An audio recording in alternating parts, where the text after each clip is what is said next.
and Harry Crete bears testimony to a strong inward belief that productivity begins with motivation. Both at Harry Crete and at Cariflex, the ambition to further educate themselves, they are pretty well aware of that, and that is a good thing about the staff. He considers them delegates of his vision and practitioners of his mission. See themselves as a wider entity in the global marketplace. Supnarine fosters in his staff the value of knowledge and education and provides elements that sustain growth and development within the organization. My task as the governor is to think up the ideas, to be able to put the vision to them, to be able to get them to understand why they are doing something, to show them the benefits. What I sell to them is not so much the idea, but the benefits of the idea. When once they understand the benefits of the idea and they are sold into the idea, then they go for it. That approach, he said, has produced tremendous rewards, for in them rests the will to succeed, founded on principles of honesty and sincerity. I think the point of wanting to be something worthwhile in the development of this country, and I think I admire them for that. As indeed.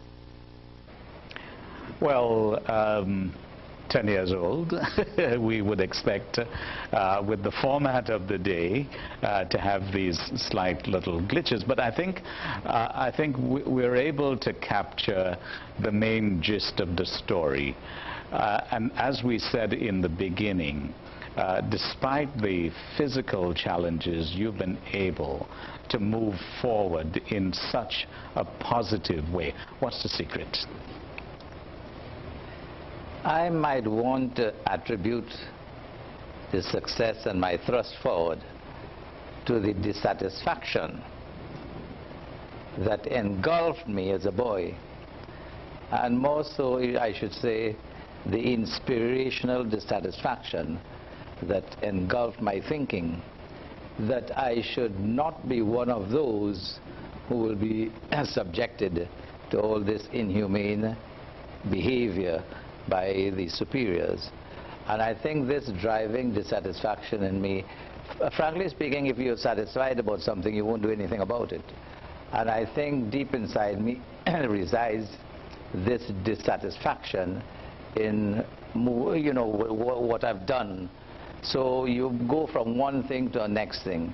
You go from the teaching profession into the selling in the market, and you go from the selling into the market to getting into the grocery business.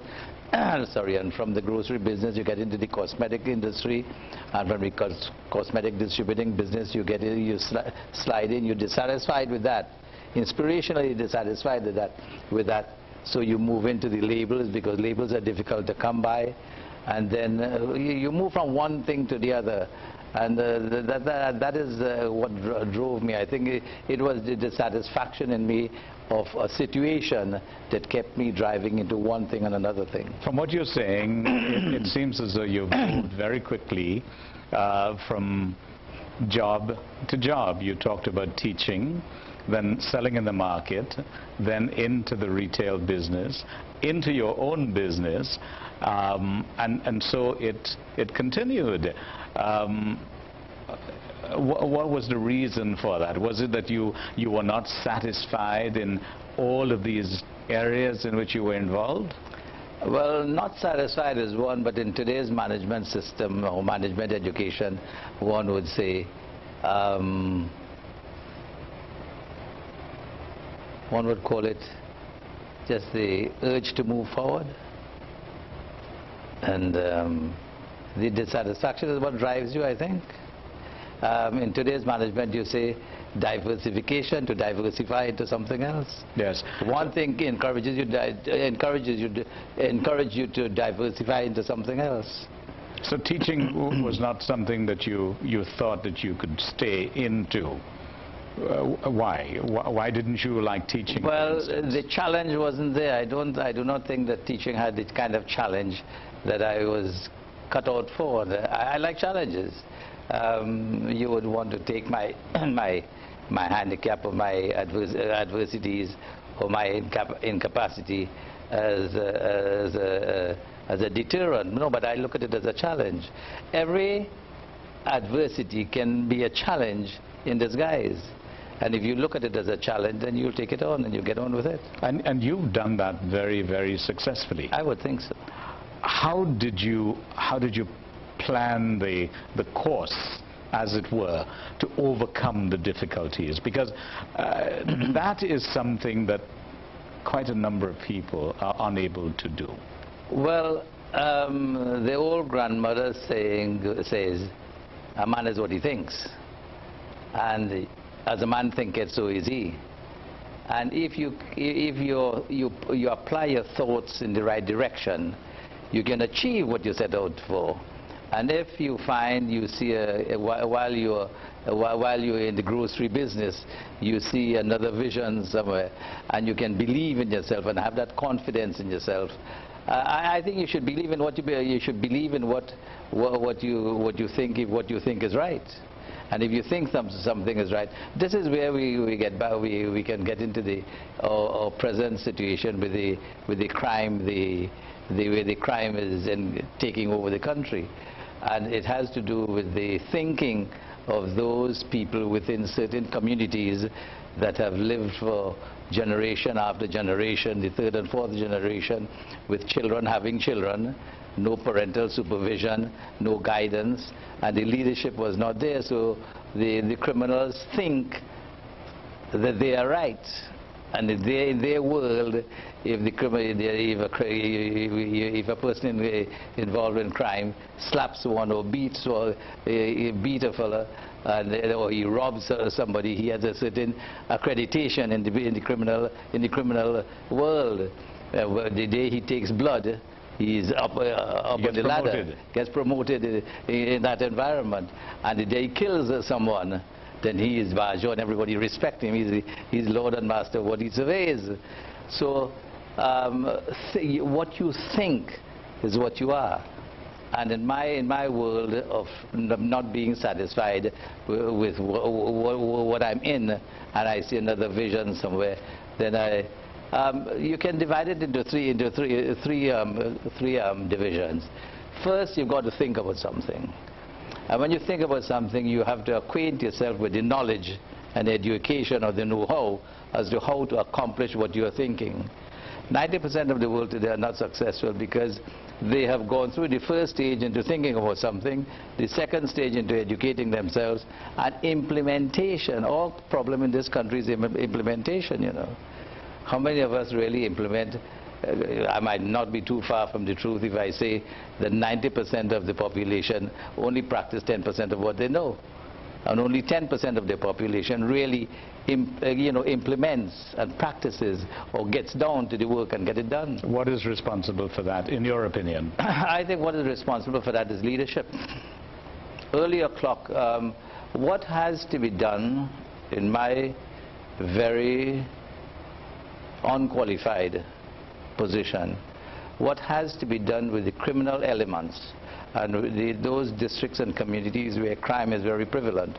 The religious organizations and religious bodies and religious leaders have to take a more active role in getting into these areas and trying to convince and teach these people and try and get them to understand that the world they're living in is not the real world, and that a lot else can be done. Serval is doing a very good job at it in certain areas. But are you telling me, are you telegraphing to me that the church, and I use church in the collective sense, the church has failed? I would not say that they have failed, but I think they're lacking in certain areas in getting down to the reality of what we have in front of us and doing something positive about it. I think the religious, we can blame the politicians if we want to, blame your parents if you want to, but at the end of the day, each person has his own right to the way he thinks. And that is the root of the problem. because these people are not thinking in the right direction, and we need to change their thinking. More than anything else, change their thinking and you change the direction of the crime. But you know, you talked about the current generation, young people, children having children, as it were. But as I recalled, I've heard many stories of women saying that when they were young, they got married and they had children as young girls, but the responsibility for the upbringing of the child rested invariably with the grandmother. That's right. The responsibility, as a matter of fact, the young girls who were married at a very young age were guided by the parents of the other side. So when the girl got into the house of the other side, some cases they were not justifiably treated. You know, they were taken advantage of. But let us not get into that. But they were supervised by the boy's parents. And the girl who got into in that home, she was governed. She was supervised. But in some of these criminal communities, where the crime element is a lot higher, examine those areas. You get girls 13, 14, 15 years old having children. And then when you know, there's no parental supervision. There's I don't know how many of them go to a church. I don't know. You see. So the religious groups must get more involved at this present time because of the situation. That's the point you're making. That's right. We'll continue with the discussion. You can put it another way. You can put it another way. The leaders of those communities are the criminals. And the leaders of other organizations should get in there and convince the leaders that first you have to convert the leaders, you know. If you get the leaders to understand that they're steering people in the right direction, it's a matter of changing the way you think. Our country at this point in time, I'm not a politician, I'm just a humble businessman, but our country at this point in time needs a new vision to move it forward. Trailblazers of the Caribbean, this evening we are chatting with